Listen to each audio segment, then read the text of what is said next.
현재 인도네시아에서 다시 한국과 잠수함 사업을 개시하겠다는 말이 나오고 있습니다. 인도네시아는 국가 보유 잠수함 4척 중에 이미 한국의 잠수함 3척이나 운용 중으로 한국의 잠수함 실력에 대해서 충분히 검증한 국가입니다만 그간 여러 문제가 있었습니다.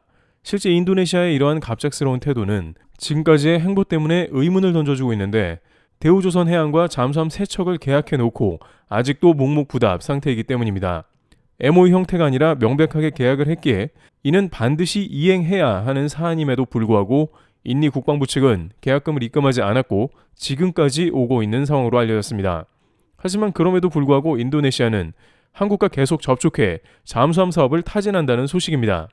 그런데 여기서 인니는 뜻밖의 한국의 태도에 매우 큰 충격을 받는 정황이 등장하고 있습니다. 이미 한국은 누가 방산으로 간을 볼 정도가 아닌 공급이 달릴 정도로 인기가 많은 상황인데 특히 잠수함에서 인니 측에 납품할 물량을 제3국에 납품할 것이라는 의견이 나오며 발등에 불이 떨어진 것이죠. 한국 방산의 수요가 폭발하면서 간보던 인도네시아가 크게 당했다는 이야기가 나오는 국면이라는데요. 현재 인니의 잠수함이 한국에 어떠한 문제를 일으켜왔고 최근 상황은 어떻게 변했는지 살펴보겠습니다. 또한 한국은 어떠한 국가의 인니 잠수함을 대신 납품할지에 대한 흥미로운 의견이 전개되고 있습니다. 첫 번째, 인니가 한국에 일으킨 잠수함 문제. 우선 인니는 한국과 계약을 하고 독일 잠수함 도입을 추진하려는 황당함을 보였습니다. 복수의 군사계 소식통에 따르면 인도네시아는 지난 1월부터 독일 티센크루프 등과 함께 새로운 잠수함 계약을 위한 협상에 들어갔고 인도네시아 국방부가 움직인다는 소식입니다. 하지만 막상 인도네시아가 이렇게 독일과 계약을 추진하며 크게 곤란을 당하는 일이 생기고 있다는데요.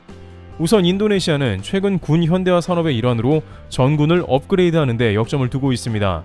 하지만 현재 누구나 알다시피 문제는 한국과 많은 일을 벌여놓고 제대로 수습을 하지 않고 있다는 것입니다. 하지만 그러면서도 인도네시아는 최근 미국의 F-15와 장비 등을 약 16조 6천억 원을 신청했으며 미국은 이 장비 판매를 승인했고 인도네시아에서 F-15IDN으로 개조해 납품할 것으로 보입니다. 한국에는 고작 2천억 원 납부 후에 무려 6년을 끌어오며 분담금을 전혀 납부하지 않고 있습니다만 미국에는 17조 원가량 되는 계약을 단번에 성사시켜 여러가지 의구심을 갖게 하고 있습니다.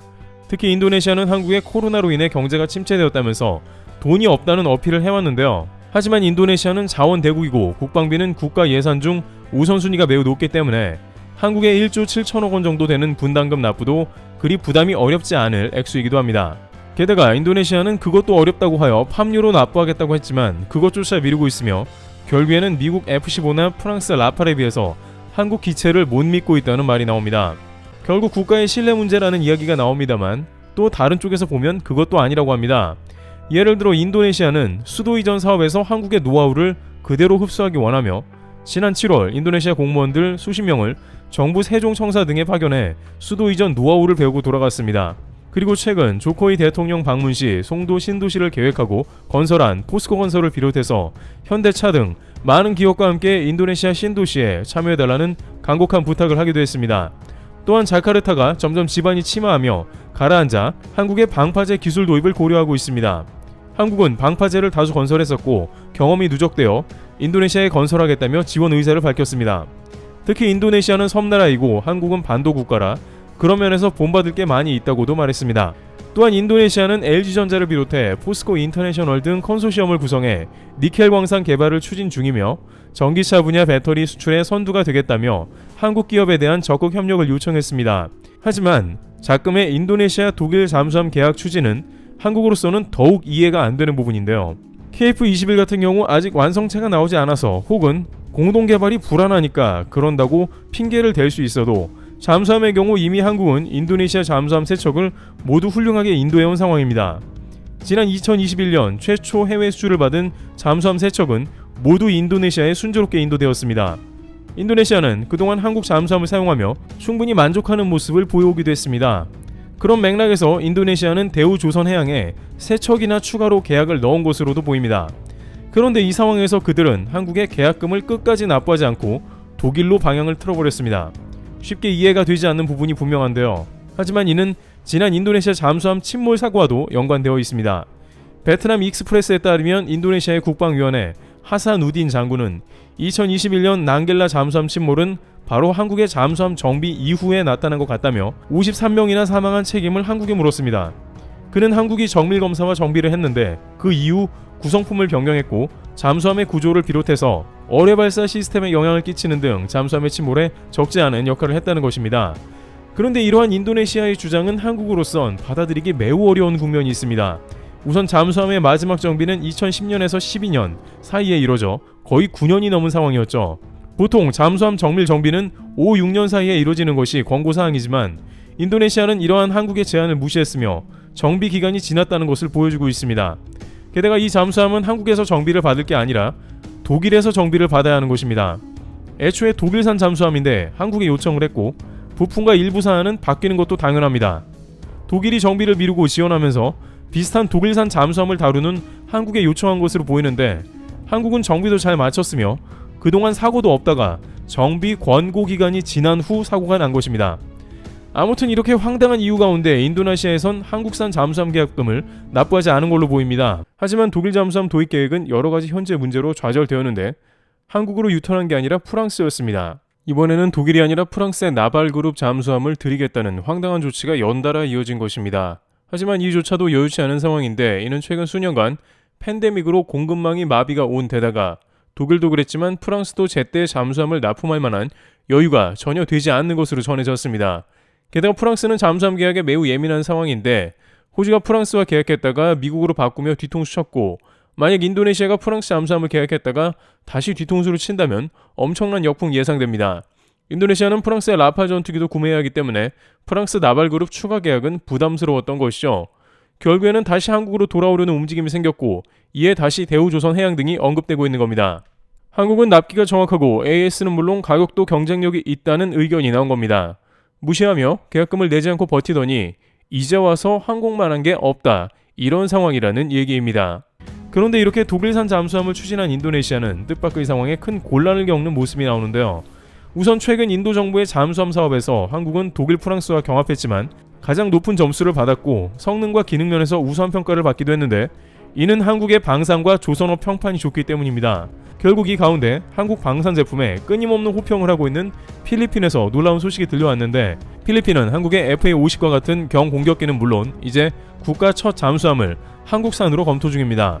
대우조선해양은 필리핀 맞춤형 잠수함인 1400PN을 선보이며 관계자를 만족시켰습니다. 인도네시아가 당황스러운 점은 애초에 이 모델이 인도네시아가 발주한 장보고 3급의 고사양 장비 모델로 한국은 필리핀이 원한다면 즉시 인도네시아 모델을 필리핀에 먼저 건조해 인도할 것으로 보입니다. 또한 한국은 잠수함 2척의 승조원 교육 훈련과 종합 군수 지원 등 패키지 딜을 제안했습니다. 이런 것에 독일이나 프랑스 등은 소위 매우 게으르며 추가로 소요되는 비용도 큰 것으로 보입니다. 하지만 한국은 납기나 일 처리를 생명과 같이 지켜 필리핀이 한국을 신뢰한 만큼 보답할 것입니다. 잠수함 도크가 정해져 있고 한국도 정성을 쏟아야 하기 때문에 이 상황에서 필리핀이 오케이 한다면 인도네시아가 뒤늦게 잠수함 계약금을 보내더라도 필리핀보다 늦은 인도가 될 수 있는 것입니다. 특히 K방산이 다방면에서 바빠지며 다양한 수주를 받아내고 있는 것도 주목되고 있습니다. 최근 호주에서는 한국 방사청이 호주 정부에 한국 최신 잠수함에 대해 7년 내 인도를 제안하기도 했으며 공격적인 잠수함 마케팅을 펼치고 있으며 호주에서는 큰 관심을 표하기도 했습니다. 한국 방산의 흐름은 앞선 필리핀이나 최근에 폴란드의 초대형 패키지 딜과 같은 흐름으로 최대한 다양한 방산과 서비스까지 같이 묶어 판매하는 추세를 보이고 있는 모습이며 이 가운데 폴란드, 필리핀, 호주는 한국의 신뢰를 보여준 만큼 이들을 주요 고객으로 설정할 것입니다. 이는 납기를 비롯해 각종 애프터 서비스나 앞으로 양국 관계가 훨씬 발전할 수 있다는 것입니다. 한국은 그 나라에서 무역으로 무기만큼 또 다른 수입을 할 수 있기 때문에 양 국가에 도움이 됩니다. 하지만 인도네시아는 FA-50, KF-21 잠수함 등을 한데 묶어 좋은 패키지 딜을 가져갈 수 있었음에도 이러한 기회를 놓쳐버리고 한국과 방산관계가 소원해지는 것은 본인들 손해라는 지적입니다. 또한 수도 사업 이전 등 다른 분야에서도 인도네시아가 한국의 노하우를 원하지만 한국도 깐깐해질 수 있습니다. 자꾸 계약하고 미루고 분담금 납부를 안 하는 국가에 한국은 그저 그런 국가로 치부할 것이기 때문입니다. 또한 결정적으로 인도네시아가 한국보다 훨씬 나을 것이라 기대하는 독일 잠수함 역시 문제가 다수 발견되고 있습니다. 한국 방위사업청은 장보고2 잠수함 사업에서 기준치 이상의 소음을 발생시킨 원인을 제공한 독일 티센그룹프에 손해배상을 청구하면서 해당 문제의 규명을 요구하기도 했습니다. 방사청은 추진 전동기에서 기준치 이상의 소음이 발생했다며 이에 200억 원대 소송을 가져갔습니다. 국방부는 2000년부터 3조 원대 잠수함 사업을 진행했고 독일 업체 등이 선정된 바 있습니다만 장보고2 2차 사업 중 2014년 티센크루프에서 납품한 부품이 손원일함과 윤봉기를 함에서 모두 문제를 일으키며 국제소송에 들어가는 모습이 나오면서 독일 잠수함 관련 잡음이 지속된 것입니다. 따라서 독일산 잠수함 인도 후 각종 부품 조달을 비롯한 정비 등 여러가지 문제가 발생할 가능성이 농후하며 한국과 같이 빠릿한 서비스를 받는다는 것은 훨씬 어렵고 비용도 천문학적으로 소요될 것입니다. F-15의 경우에도 미국이 판매를 승인했지만 막상 운용하다 보면 엄청난 미국의 청구서를 받아들 것입니다. 일각에선 한국의 KF-21과 미국의 F-18이나 F-35 등을 비교하며 비용도 얼마가 차이가 안 난다며 그 돈이면 미국 기체를 산다는 말이 있지만 막상 F-35가 얼마나 비싼지는 운용해보면 알 것입니다. 기체보다 정비나 운용하는데 돈이 두세 배 더 들어가며 그것이 방산의 현실이기도 한 것입니다. 서방의 무기를 선호할 수는 있으나 인도네시아가 상상한 이상으로 대가를 지불하게 될 수 있는 것입니다. 이와 같이 인도네시아는 돌연 독일 잠수함을 계약하려는 행보를 보이며 한국의 이상 행동을 반복하고 있습니다만 오히려 한국의 이러한 행보는 인도네시아가 추후 큰 곤란을 겪게 되는 국면으로 이어질 걸로 관측됩니다. 트리블튜브였습니다. 감사합니다.